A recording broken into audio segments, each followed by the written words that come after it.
जिंदाबाद। बाबू जगलाल चौधरी अमर रहे, अमर रहे। बाबू जगलाल चौधरी अमर रहे, अमर रहे। बाबू जगलाल चौधरी अमर रहे, अमर रहे। बाबू जगलाल चौधरी अमर रहे, अमर रहे। अब मैं संविधान योद्धा, न्याय योद्धा, जननायक राहुल गांधी जी से अनुरोध करूंगा कि पुष्पांजलि बाबू जगलाल चौधरी बिहार के गांधी जी को।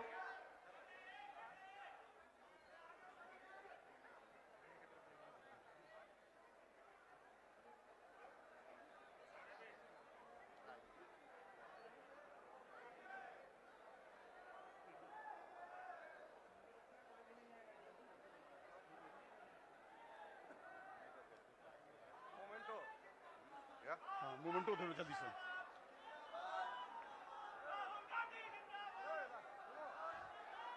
साथियों, मैं चाहता हूं कि हमारे बीच में माननीय प्रदेश अध्यक्ष अखिलेश सिंह जी और हमारे बिहार के प्रभारी मदन मोहन झा जी और भाई विनोद चौधरी जी को बैठने की जगह दें प्लीज।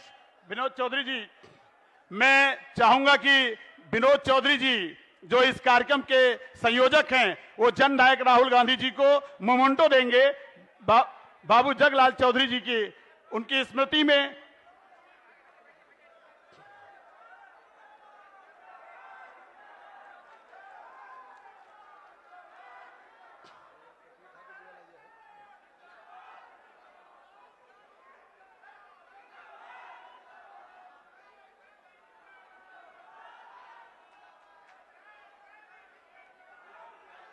अब मैं चाहूंगा कि स्वागत करने के लिए मंजीत भाई जो है वो प्रतिमा देंगे। वेद प्रकाश जी, अजय प्रकाश सरोज जी बारी बारी से आएंगे। राकेश चौधरी जी, वंदना चौधरी जी, पूर्णिमा चौधरी जी, रानी चौधरी जी, अजीत भारती जी, उत्तम चौधरी जी और मधवाला जी, किरण चौधरी और वेद प्रकाश तंवर जी जन नायक राहुल गांधी जी को पुष्प।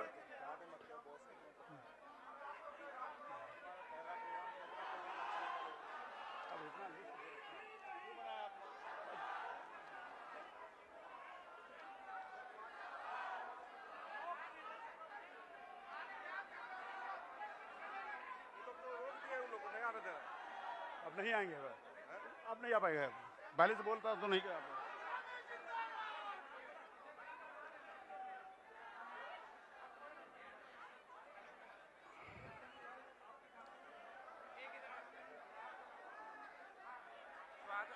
स्वागत में इनका नाम है आने नहीं दे। विनोद चौधरी जी आप मंच पर बैठें, जननायक राहुल जी के बगल में बैठ जाएं।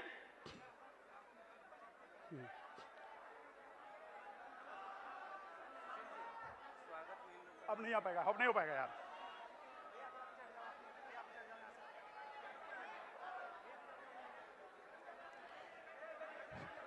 आप सभी से अनुरोध है कि आज हम लोग एक ऐसे स्वतंत्रता संग्राम सेनानी जिन्होंने महात्मा गांधी जी के साथ कंधे से कंधा मिलाकर के देश की आजादी की लड़ाई लड़ी थी, बिहार के गांधी बाबू जगलाल चौधरी जी। तो ऐसे कार्यक्रम में, आजादी के परवाने के कार्यक्रम में हम सब लोग विमर्श के लिए आए हैं। मैं सीधे आमंत्रित करता हूं भाई विनोद चौधरी जी को कि आज के इस कार्यक्रम के वे संयोजक हैं। मैं चाहूंगा कि आज जन नायक राहुल गांधी जी हम सबके बीच में हैं और हम सबको एक ऊर्जा देने वाले, जहां पर करोड़ों लोगों की उम्मीद और इस देश को बचाने और लोकतंत्र को बचाने के लिए, संविधान को बचाने के लिए आज हम सब लोग जो है योद्धा बनकर के यहां पर आए हैं। तो मैं भाई विनोद चौधरी जी को मैं आमंत्रित करना चाहूंगा। उसके पहले मैं चाहूंगा डॉक्टर हमारे बीच में अनिल जैहिंद सर हैं, मैं चाहूंगा कि आए और इस कार्यक्रम को संबोधित करें। Doctor Anil Jaihind sir.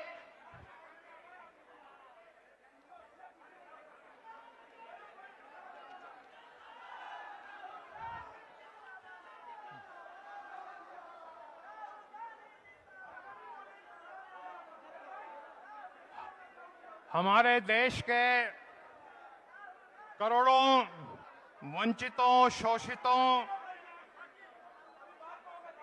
के दिलों की धड़कन और उनकी संवैधानिक लड़ाई को लड़ने वाले हमारे न्याय योद्धा राहुल गांधी जी मंच पे इस समिति के सम्मानित सदस्य और मेरे सामने बिहार के कोने कोने से आए साथियों,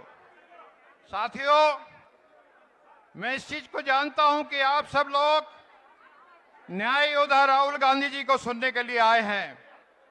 मैं इतना ही कहूंगा कि शहीदों की चिताओं पे लगेंगे हर बरस मेले, वतन पे मिटने वालों का यही बाकी निशान होगा।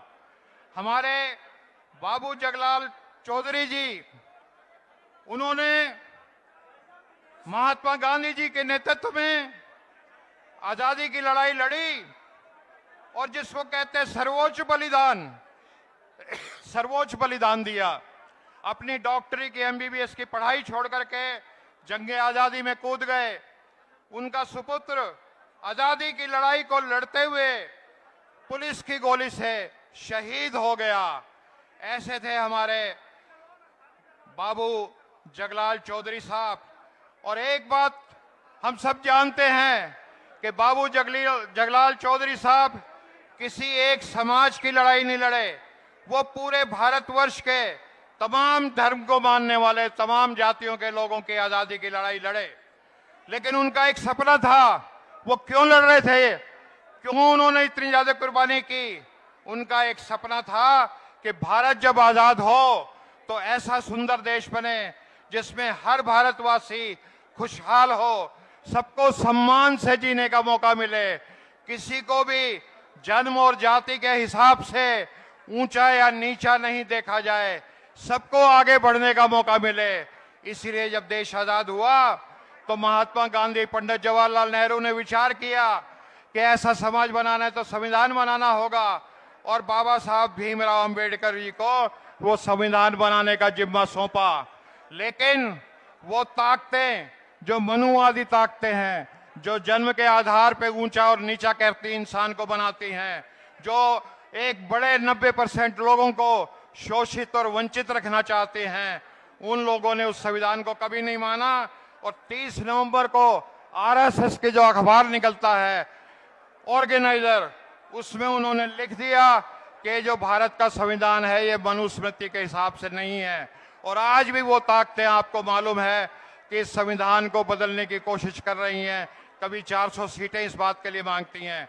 लेकिन इस संविधान से इस हॉल में बैठे हुए जो मेरे दलित भाई हैं, जो पिछड़े हैं, अति पिछड़े हैं, पसमानदा हैं, उनसे मैं एक बात कहना चाहूंगा कि क्या ये बाबा साहब के संविधान से हमें तरक्की करने का अवसर मिला या नहीं मिला? अगर आप मानते हैं कि बाबा साहब भीमराव अंबेडकर जी के संविधान से हम आगे बढ़े, हमारी पीढ़ियों ने तरक्की की है, तो हाथ उठा करके मेरी बात का समर्थन करें।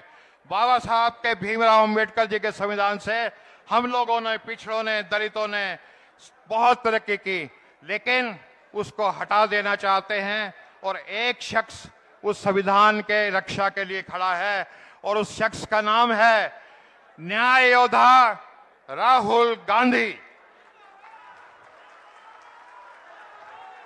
और आपने देखा कि इनके ऊपर जो तमाम मुकदमे लगाए जाते हैं, ईडी के, CID के, इनकम टैक्स के, इनकी संसद सदस्यता छीन ली जाती है, इनको घर से बेघर करने की कोशिश की जाती है, तो वो सिर्फ इसलिए कि राहुल गांधी दलितों की, पिछड़ों की, वंचितों की लड़ाई लड़ रहे हैं। तो मैं ज्यादा नहीं कहूंगा, मैं एक ही बात कहूंगा कि हम सबको राहुल जी के पीछे खड़े होकर के इस संविधान की रक्षा करनी है। जय हिंद। साथियों, जननायक राहुल गांधी जी हम लोग के बीच में हैं। मैं फिर चाहता हूं आप लोग नारा लगाएं, उठो बना लो रास्ते संविधान के वास्ते। संविधान चूंकि खतरे में है और जननायक राहुल गांधी जी करोड़ों लोगों की लड़ाई लड़ रहे हैं और हम सबको न्याय दिलाने के लिए, इसलिए आज जरूरत है कि हम कार्यक्रम के संयोजक बने।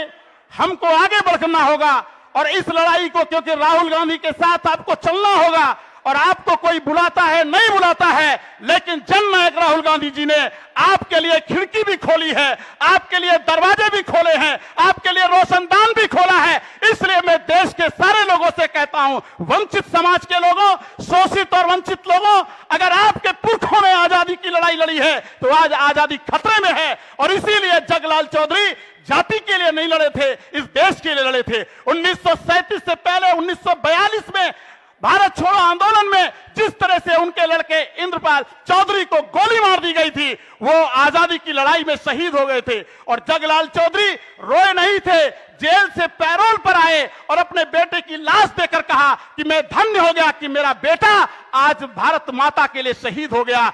ऐसे जगलाल चौधरी को आज उनकी जयंती मनाने के लिए और आजादी के परवाने के लिए जननायक राहुल गांधी जी वंचित और शोषित समाज के बीच में आए हैं। इसलिए मैं विनोद चौधरी जी से आमंत्रित करूंगा, जो इस कार्यक्रम के संयोजक हैं, कि वो आए और इस आजादी के परवाने के इस कार्यक्रम को संबोधित करें। भाई आदरणीय विनोद चौधरी जी।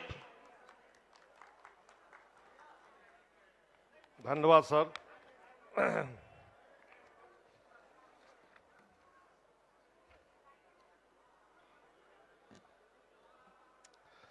सबसे पहले मैं बाबू जगलाल चौधरी, महान स्वतंत्रता सेनानी के चरणों में श्रद्धा सुमन अर्पित करता हूं।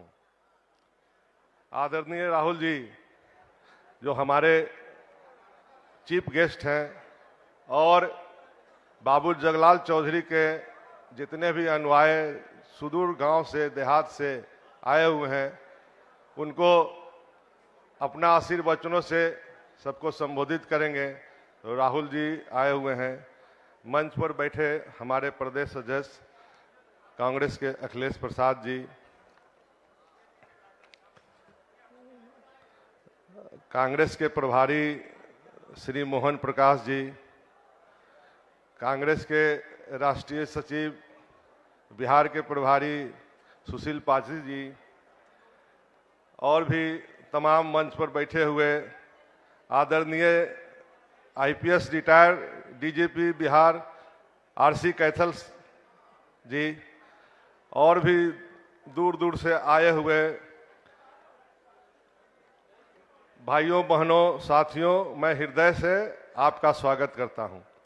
आदरणीय राहुल जी, हमें यह कहने से प्रसन्नता हो रही है कि आज देश के आम लोग, खासकर गरीब, वंचित, दलित, युवा, किसान, कामगार, उद्यमी आपकी आशा भरो नजरों से देख रही है। आप देश के कई हिस्से में लगातार यात्रा कर रहे हैं। आपने देश के लोगों को, जरूरतों को, उनकी भावनाओं को, उनकी समस्याओं को और उनकी आशाओं को करीब से देख रहे हैं। उन्होंने महसूस किया है, आपकी दृष्टि समस्या के निदान की ओर है। देश में आप पर, आपकी सक्रियता और आपकी निष्ठा पर भरोसा है। अभी संसद बजट, राष्ट्रपति महोदया के अभिभाषण के संवाद के विश्वास आपके प्रति मजबूत हुआ है। आप अपनी विरासत के अनुसार कदम उठा रहे हैं। राहुल जी, नेता के पास एक चुनाव जीतने का दृष्टि होता है। राजनेता अगली पीढ़ी की भलाई करने के बारे में सोचता है। 2009 लोक समाज परिणाम आने पर 2 अवसरों पर आपकी सत्ता सीट पर आसान होता है, लेकिन आपने पद प्रतिष्ठा रुचि नहीं दिखाई। उस समय देश के जनमानस को आपका मूल्यांकन किया, विश्वास के प्रतीक रूप में आप स्थापित हुए। राहुल जी, हम लोग जिस समाज से आते हैं उस समाज अंतिम कतार में माना जाता है। आज़ादी के बाद बहुत कुछ बदला है। बाबा साहब भीमराव अंबेडकर ने एक संविधान दिया जिससे हमारे बराबरी का अधिकार मिला, सरकारी सेवा में जाने, पढ़ने और आगे बढ़ने का अधिकार मिला। और कुछ लोग बाबा साहब के उसी संविधान को नकार रहे हैं, जो सुविधा के लिए नया संविधान बनाना चाहते हैं, जिसे देश की बड़ी आबादी वर्गीकरण कर्म से नहीं होता है, बराबरी का सिद्धांत से नहीं होगा, बल्कि जन्म के आधार होगा। यही जन्म का आधार जो बहुत पहले लागू था। हम लोग को विश्वास है कि आप दिशा में चल रहे हैं। आपको जनमानस जितना व्यापक समर्थन मिल रहा है, बाबा साहब के सम्मान को बदलने वालों की मंशा कभी पूरा नहीं होगी। राहुल जी, इस समारोह में आपको सुनने आए हैं। हम मंच पर अधिक समय लेना नहीं चाहता हूं और वंचित की ओर से आपको विश्वास दिलाता हूं कि हम लोग आपके साथ हैं। बहुत बहुत आभार। जय हिंद, जय बाबा। जय संविधान।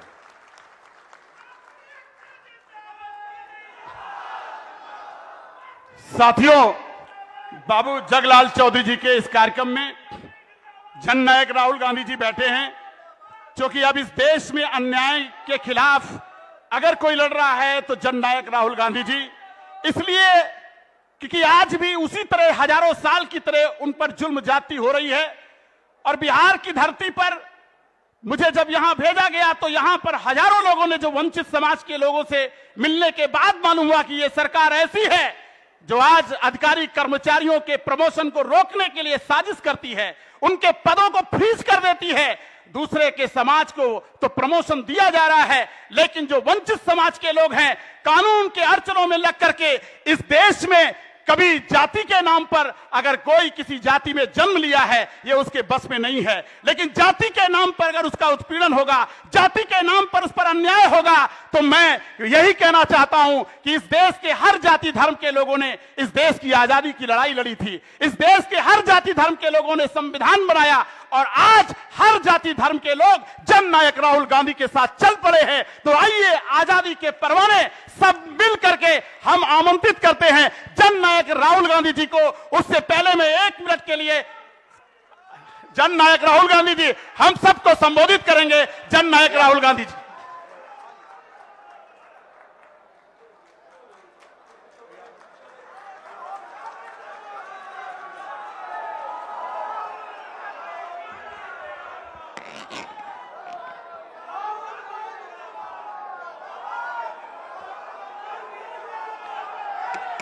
मोहन प्रकाश जी,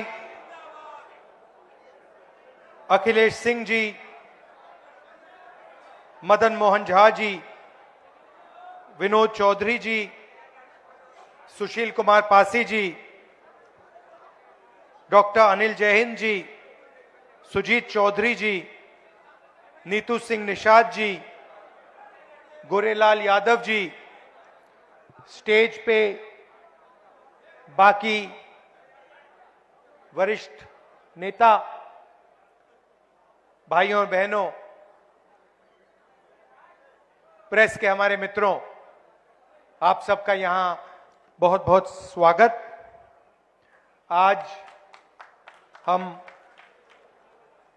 जगत चौधरी जी की याद करते हैं।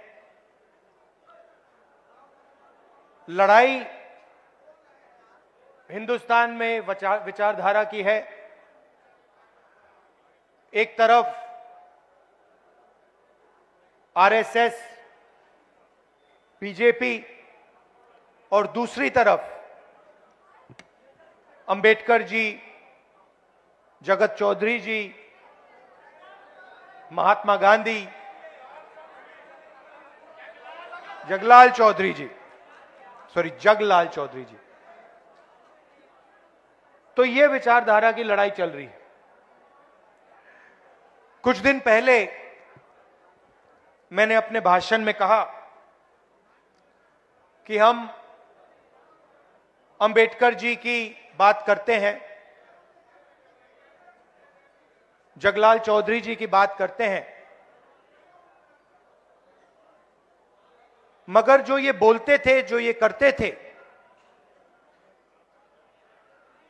इनके जो आइडियाज थे वो कहां से आए थे?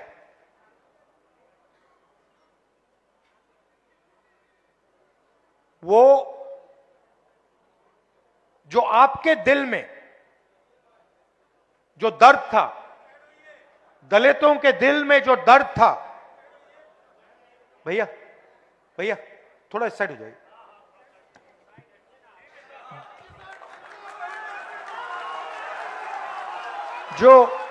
जो दलितों के दिल में जो दर्द था,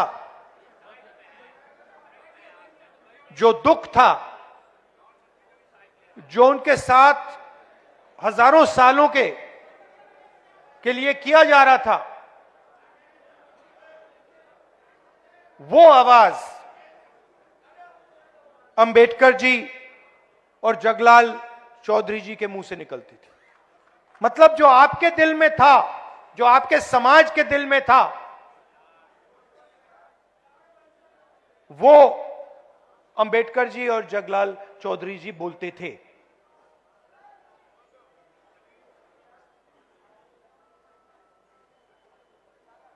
आजादी मिली,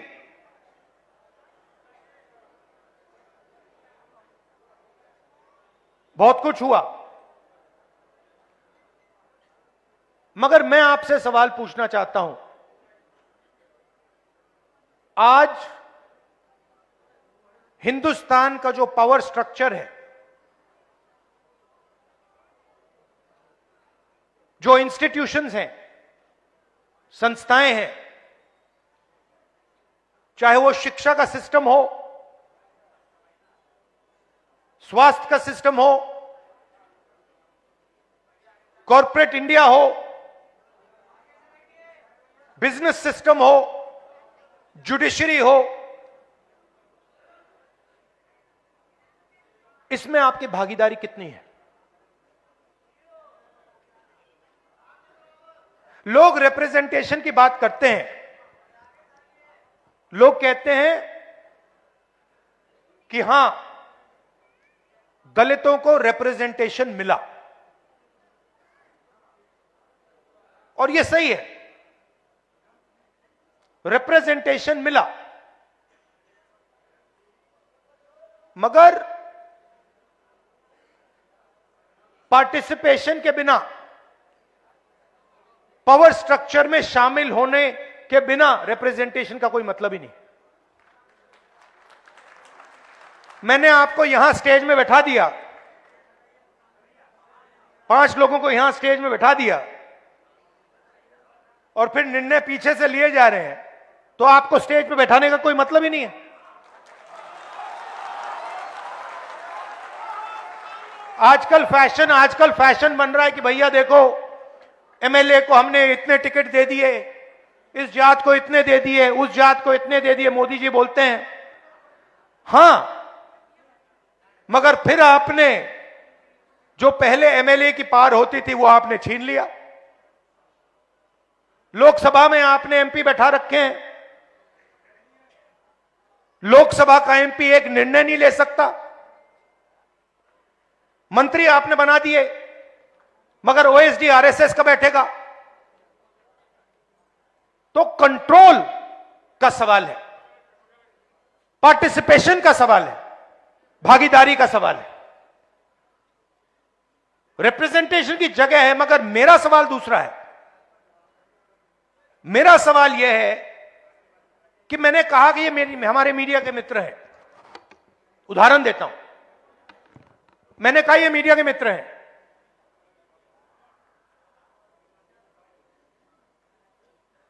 इनकी बड़ी बड़ी कंपनियां हैं, इनको हर स्टेट की सरकार एडवर्टाइजमेंट का पैसा देता है। हर स्टेट की सरकार, देश की सरकार इनको एडवर्टाइजमेंट देती है। आपने देखा होगा, देखा आपने सरकारी इश्तिहार देखे ना, तो सीधा इनकी फंडिंग हो रही है, सरकार इनकी फंडिंग कर रही है।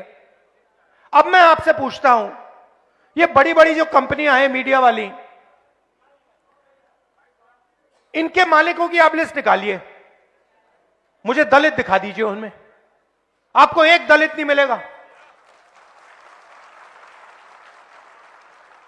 ठीक है, शायद आप लोग कहेंगे हमें मीडिया की कंपनी कंट्रोल नहीं करनी। फिर मैं अगला सवाल पूछता हूं, ठीक है, सीनियर मैनेजमेंट की लिस्ट निकाल दीजिए, बड़े बड़े एंकर्स की लिस्ट निकाल दीजिए, बड़े बड़े एडिटर्स की लिस्ट निकाल दीजिए, मुझे दलित नाम दिखा दो उसमें। नैरेटिव ये बना रहे, 15% आपकी आबादी है, 16% आबादी है आपकी। मीडिया में मैंने आपके मुद्दे कभी देखे ही नहीं है।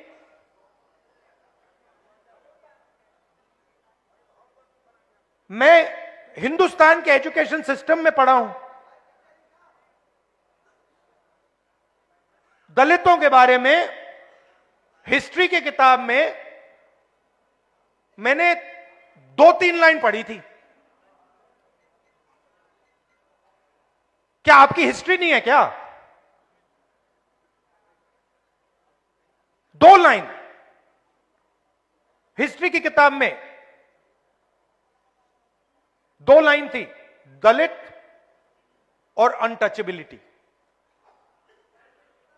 2 लाइन से आपका दर्द मिट जाएगा क्या? मैं आपको एक कहानी बताता हूं, बहुत सुंदर कहानी बताता हूं आपको, आप हैरान हो जाओगे। आजकल स्टूडेंट्स जाते हैं, अमेरिका जाते हैं ना, पढ़ने जाते हैं। अमेरिका के बड़े बड़े कॉलेजेस हैं। तो अमेरिका में एक कॉलेज का एंट्रेंस एग्जामिनेशन होता है, एसएटी एग्जामिनेशन। नाम सुना आपने? सुना है? एसएटी एग्जाम है, वो अमेरिका का यूनिवर्सिटी का एंट्रेंस का एग्जाम होता है। जब वो पहले एग्जाम बनाया गया और स्टूडेंट्स ने लिया, तो जो गोरे स्टूडेंट्स थे उनका परफॉर्मेंस बहुत अच्छा था, और जो अफ्रीकन अमेरिकन थे उनका परफॉर्मेंस बिल्कुल बेकार था। मैं बहुत गहरी बात बोल रहा हूं, इसको अच्छी तरह सुनिए। तो जब नया एग्जाम आया, गोरों को फर्स्ट डिवीजन, सारे के सारे बेस्ट परफॉर्मर्स गोरे, और जो काली चमड़ी वाले थे, अफ्रीकन अमेरिकन थे, उनका परफॉर्मेंस बिल्कुल बेकार, वो फेल हो रहे हैं। पहले गोरों ने कहा कि गोरे लोग ज्यादा इंटेलिजेंट हैं, ज्यादा होशियार हैं, और ये जो अफ्रीकन अमेरिकन हैं ये कम होशियार हैं, ये मैथमेटिक्स नहीं समझ सकते क्योंकि इतने होशियार नहीं है। फिर एक प्रोफेसर ने चालाकी कर दी, उसने एक एक्सपेरिमेंट किया। वही एसएटी का एग्जाम,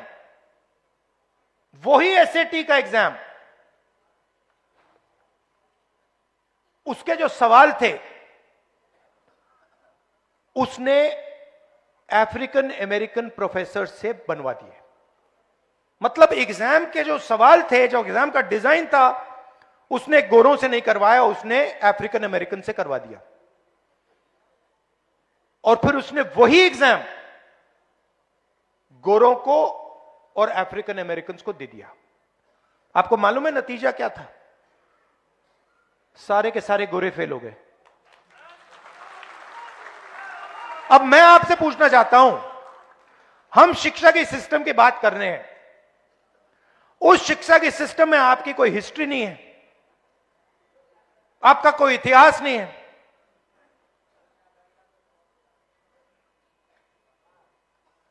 क्या दलित प्रोफेसर्स एग्जाम लिख रहे हैं हिंदुस्तान में? बोल रहा हूं बॉस, इसलिए आया हूं, बोलने ही आया हूं मैं। तो आपकी ना मीडिया में भागीदारी, कॉर्पोरेट इंडिया की बात करता हूं, 16 लाख करोड़ रुपया नरेंद्र मोदी जी ने हिंदुस्तान के 25 सबसे अमीर लोगों का कर्जा माफ किया है। 16 लाख करोड़ रुपया, उनकी लिस्ट निकालिए। 25 लोग हैं, अदानी, अंबानी, ये लोग। जीएसटी का 16 लाख करोड़ रुपया कर्जा माफ किया है। आपका पैसा है, दलितों का पैसा है, पिछड़ों का है, आदिवासियों का है। मगर अगर आप लिस्ट निकालेंगे, उसमें एक दलित नाम नहीं है, एक पिछड़ा नाम नहीं है, एक आदिवासी नाम नहीं है। कॉर्पोरेट इंडिया की लिस्ट निकालिए, 200 सबसे बड़ी कंपनियां, उनके मालिकों की लिस्ट निकालिए, मुझे दिखा दो, दलित नाम दिखा दो उस लिस्ट में, आपको एक नहीं मिलेगा। कॉर्पोरेट इंडिया की सीनियर मैनेजमेंट की लिस्ट निकालो, उसमें एक दलित, एक पिछड़े का नाम दिखा दो, एक आदिवासी का नाम दिखा दो, नहीं मिलेगा। आप जीएसटी देते हो। ये आप जो शर्ट पहने हैं, जितनी जीएसटी आपने इस शर्ट के लिए दी है, अगर अदानी इसी शर्ट को खरीदता उतनी ही जीएसटी वो देता। गलतफहमी में मत रहिए। अरबपति जीएसटी नहीं देते हैं। हिंदुस्तान के मजदूर, हिंदुस्तान के किसान, हिंदुस्तान के गरीब लोग जीएसटी देते हैं। आप पैसा देते हो, आपके जेब से जाता है, सीधा उनके जेब में जाता है। 200 बड़ी, सबसे बड़ी कंपनियों के मालिकों में एक ओबीसी नहीं है, एक दलित नहीं है, एक आदिवासी नहीं है। तो हो क्या रहा है? पूरा का पूरा पैसा आपके जेब से ट्रांसफर हो रहा है, दलितों के जेब से, आदिवासियों के, और आप सबसे गरीब हो। दलित, आदिवासी, पिछड़ों के जेब से ट्रांसफर हो रहा है और इनके जेब में जा रहा है। 90 लोग हिंदुस्तान का बजट डिसाइड करते हैं, आईएएस अफसर हैं। भागीदारी की बात होती है, मोदी जी कहते हैं ओबीसी वर्ग की बात करते रहते हैं। बजट का हर पैसा, हर रुपया 90 लोग बांटते हैं। मैंने इनकी लिस्ट निकाली। नाम देखे, नाम पढ़े। 90 में से 3 दलित हैं। आपकी आबादी 15%, 16%, और 90 में से 3 अफसर आपके। और जो 3 अफसर हैं, ये अच्छी तरह सुनिए, जो 3 अफसर हैं उनको छोटे छोटे डिपार्टमेंट दे रखे हैं। और अगर हिंदुस्तान की सरकार 100 रुपए खर्च करती है बजट में, तो दलित अफसर 1 रुपये का निर्णय लेते हैं। 100 रुपए का नोट निकालिए। अगर 100 रुपए हिंदुस्तान की सरकार बजट में बांटती है, दूसरे हाथ में 1 रुपए का सिक्का पकड़िए। 1 रुपए की भागीदारी है आपकी। मैं बता रहा हूं बदलाव कैसे होगा, इसलिए मैं यहां आया हूं। 50% आबादी पिछड़े वर्ग की है। 3 अफसर उनके, 3 आपके, 3 उनके। 100 रुपए में से 5 सिक्के उनको पकड़ा दो। 100 रुपए में से 1 रुपए का सिक्का आपको और 5 सिक्के उनको। और आदिवासियों की आबादी 9%, उनको 1 रुपया भी मत दो, उनको फेंक के ऐसे 10 पैसे दो। मतलब सब मिलाकर, दलित, आदिवासी, पिछड़ा वर्ग, सब मिलाकर हिंदुस्तान में आपकी भागीदारी 100 रुपए में से 6 रुपए 10 पैसे। अंबेडकर जी ने संविधान दिया, इसको खत्म करने की कोशिश कर रहे हैं।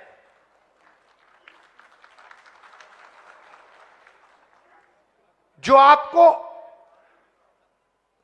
बजट में 6.5 रुपए, 6 रुपए 10 पैसे की भागीदारी, वो भी छीनने की कोशिश कर रहे हैं।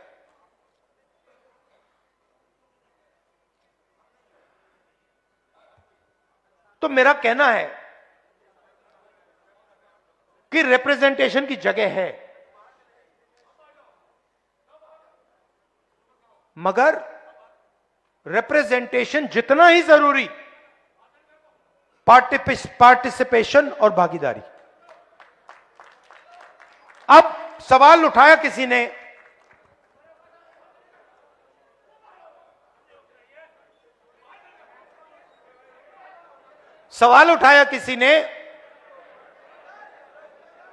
कि आगे क्या करना है, रास्ता क्या है। मैं बताता हूं आपको।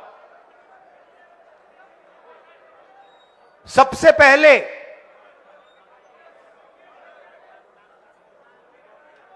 सबसे पहले यह पता लगाना है कि सचमुच में किसकी कितनी आबादी है और किसको कितनी भागीदारी मिल रही है। और यह पता लगाने का एक ही तरीका है, उसका नाम है जाति जनगणना। और यह बिहार वाला जो जाति जनगणना है, मैं इसकी बात नहीं कर रहा हूं। जाति जनगणना देखना है तो तेलंगाना वाला देख लीजिए। तो जाति जनगणना क्या है, मैं आपको समझाना चाहता हूं। जाति जनगणना सिर्फ सर्वे नहीं है, पहला कदम है। जैसे चोट लगती है, मैडम आपको कभी चोट लगी है? हाथ टूटा है कभी आपका? आप अस्पताल गई थी, डॉक्टर ने पहले आपसे क्या कहा? एक्सरे कराना है। कहा नहीं कहा? किसी को चोट लगती है, डॉक्टर पहली चीज कहता है भाई देखो एक्सरे कराओ। तो पहला कदम एक्सरे का है। जाति जनगणना हमें यह बता देगा कि दलित कौन है, आदिवासी कौन है, पिछड़े वर्ग के लोग कौन है, माइनॉरिटी कौन है, जनरल कास्ट कौन है, गरीब जनरल कास्ट कौन है, यह सब पता लग जाएगा। उसके बाद हम दूसरा काम शुरू करेंगे। हम हिंदुस्तान की सारी संस्थाओं की लिस्ट निकालेंगे, इंस्टीट्यूशंस की लिस्ट निकालेंगे, चाहे वो जुडिशरी हो, ब्यूरोक्रेसी हो, सब इंस्टीट्यूशन की लिस्ट निकालेंगे। उसमें पता लगाएंगे कि मीडिया में दलितों की असलियत में कितनी भागीदारी है, कॉर्पोरेट इंडिया में असलियत में दलितों की कितनी भागीदारी है, ब्यूरोक्रेसी में असलियत में कितनी भागीदारी। भाई और मैंने एक बात समझिए, सवाल धन का है, ठीक है, सवाल धन का है। आज क्या हो रहा है, सारा का सारा धन संस्थाओं में जा रहा है, कॉर्पोरेट इंडिया में जा रहा है, शिक्षा के सिस्टम में जा रहा है, स्वास्थ्य के सिस्टम में जा रहा है।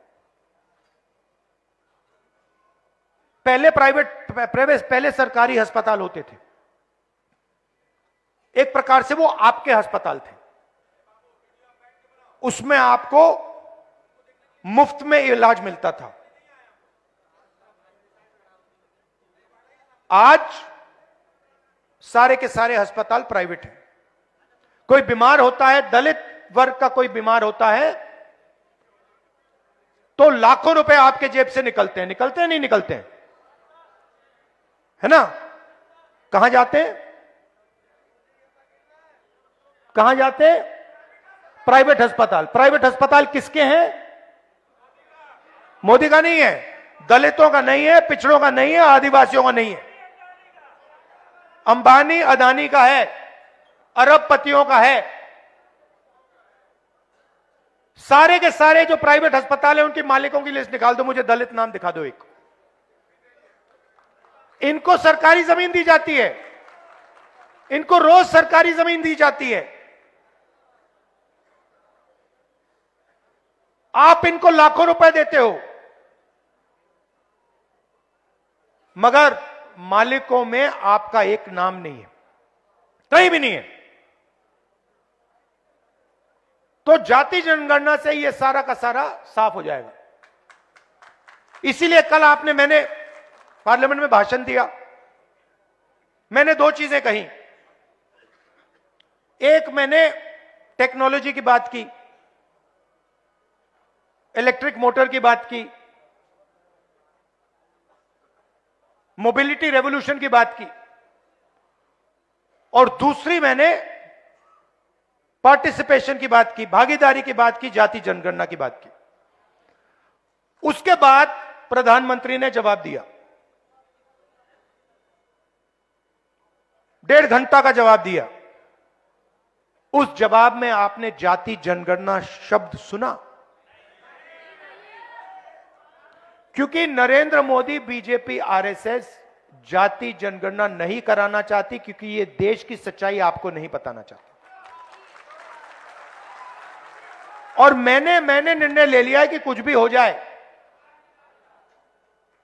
देश में दलितों को, पिछड़ों को, आदिवासियों को मैं उनकी सच्ची भागीदारी दिखाना चाहता हूं। और यहां मतलब बड़े बड़े ऊपर लिख देना चाहता हूं कि इस देश में दलितों को, पिछड़ों को, आदिवासियों को कहीं भी भागीदारी नहीं मिल रही है। और जैसे ही आपको यह दिखेगा, जैसे ही आपको सचमुच में डेटा दिखेगा,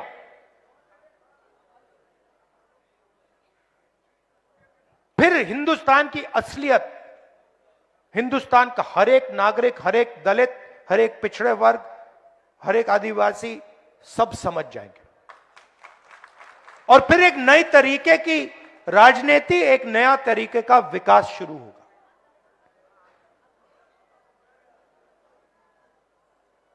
इसलिए मैं यहां आया। आप कह रहे थे, आपने मुझे बुलाया, आप कह रहे थे कि दिल्ली का चुनाव है। हां, दिल्ली का चुनाव है, उसकी जगह है, मगर यह भी फंक्शन बहुत जरूरी है। तो मैं वोट डालकर सीधा यहां आ गया। और मैं बिहार के दलितों को, पूरे देश के दलितों को कहना चाहता हूं, देखिए, ये जो संविधान है, ये हम सब कहते हैं और मानते हैं कि अंबेडकर जी की, गांधी जी की देन है। मगर इस संविधान के अंदर हजारों साल का आपका दर्द है। जो आपके साथ अपमान किया गया, जो आपको दबाया गया, जो आपको क्रश किया गया, वो सब इसके अंदर है। और यही आपको एक नया भविष्य दे सकता है, यही आपको बचा सकता है, और यही आपको देश में भागीदारी, सच्ची भागीदारी दे सकता है। इसीलिए बीजेपी और आरएसएस के लोग इसको खत्म करना चाहते हैं, क्योंकि वो जानते हैं कि जिस दिन तक यह संविधान है, उस दिन तक हिंदुस्तान के गरीब लोगों को, दलितों को, पिछड़ों को, आदिवासियों को नहीं दबाया जा सकता है। ये इसको सामने से नहीं मारते हैं। ये आप मत सोचिए कि इसको सामने से मारते हैं। सामने से इसके सामने ये मत्था टेकते हैं। सामने मोदी जी यूं करेंगे और फिर अपना काम चालू कर देंगे। अंबेडकर जी के सामने आरएसएस के आजकल सब नेता हाथ जोड़ते हैं, मगर हाथ जोड़ते वक्त जिस चीज के लिए अंबेडकर जी लड़े, जिस चीज के लिए अंबेडकर जी ने अपनी जिंदगी दी,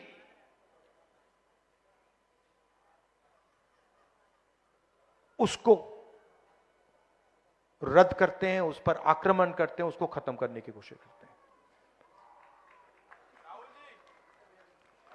दलितों की स्कॉलरशिप्स, बाबा साहब ने कहा था एजुकेट। आदिवासियों की, दलितों की स्कॉलरशिप्स को खत्म कर देते हैं, रोहित वेमुला को मार देते हैं, और फिर अंबेडकर जी के सामने जाके हाथ जोड़ते हैं। इसका कोई मतलब नहीं है। तो मैं ये आपसे कहना चाहता था कि हम आपके साथ हैं, और मैं ऐसा दिन देखना चाहता हूं जब हिंदुस्तान की हर संस्था में, हर सिस्टम में, लीडरशिप लेवल पे, कोने में नहीं, पीछे नहीं, लीडरशिप लेवल पर दलित, आदिवासी, पिछड़े लोग दिखें। मैं देखना चाहता हूं, मैं वो दिन देखना चाहता हूं जब हिंदुस्तान की टॉप 10 कंपनीज का मालिक दलित, पिछड़े वर्ग से हो, आदिवासी वर्ग से हो, और मैं उसके लिए लड़ रहा हूं और लड़ता रहूंगा। आप सबका बहुत बहुत धन्यवाद कि आप यहां आए। धन्यवाद, नमस्कार, जय हिंद।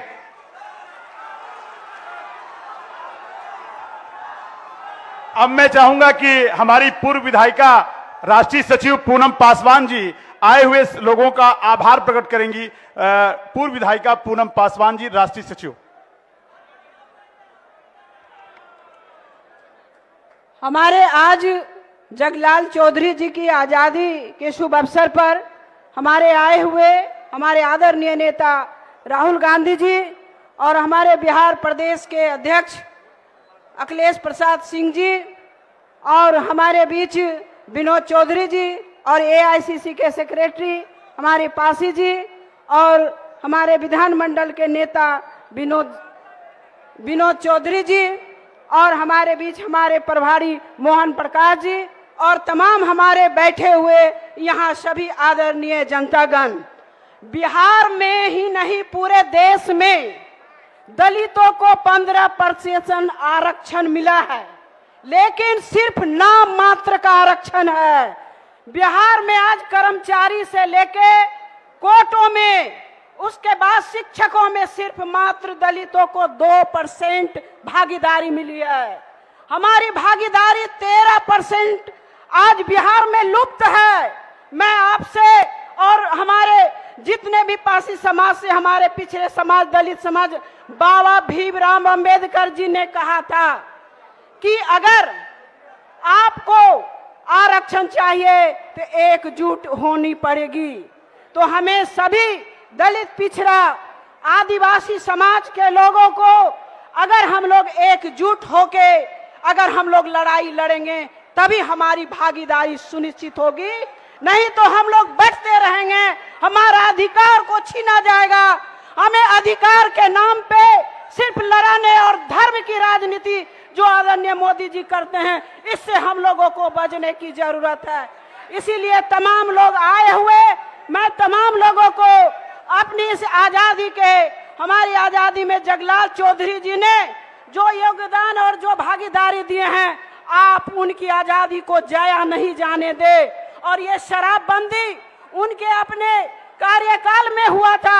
आज बिहार में शराबबंदी नीतीश कुमार जी जो ढिंढोरा पीटने का काम कर रहे हैं, ये कांग्रेस पार्टी ने पूर्व में ही करके बता दिया था कि शराबबंदी दलितों के लिए, पिछड़ों के लिए कितनी जरूरत है, नहीं तो घर उजड़ रहा था, महिलाएं प्रताड़ित हो रही थी। इसी के साथ मैं तमाम लोगों को, आए हुए को मैं बहुत बहुत, और मंचासीन को मैं सभी को धन्यवाद देती हूँ। जय हिंद, जय जगलाल चौधरी जी, धन्यवाद।